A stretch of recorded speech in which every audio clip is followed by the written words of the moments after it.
Hi everybody, this is Kit Pang, the founder of BostonSpeaks, and we're here giving a public speaking session for MMA. It's the end of the year holiday meeting, and they wanted something that's different to help them work on their professional and personal success. And so we're kicking it off with a public speaking session to help them really improve their speaking, because they are out there all of the time. Right now they're in the midst of doing an exercise. They're working on the impromptu speaking. So today we're working on the public speaking, the body language, vocal variety, and how they really deliver their content to the audience so they really engage with them, and more importantly, that the audience takes action. Hi, my name is Adam Chapdelaine. I work as the town manager in Arlington, Massachusetts. We were fortunate to be trained by Kit today.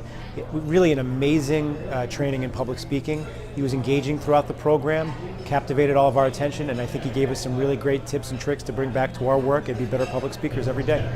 Hi, my name is Adam Gaudet. I'm the town manager in Northbridge, Mass. And I was here today for a session on public speaking with Kit Pang, and I just found the experience was a wonderful opportunity to, one, take a look at our own strengths and weaknesses, and then also relate to our peers in terms of the experiences that they've had.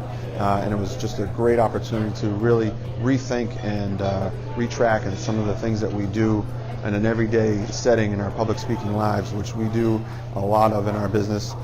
So having this background, having these discussions about mindset and body language and confidence really gives us another platform, another way to think about where we will be going in the future in our public speaking lives, and use this as an opportunity to actually strengthen and build the things that we may already think we're strong in, but again, have a different mindset and go forward in a great direction. I think this was well worth it, and really thankful for the opportunity to take part today. So thank you.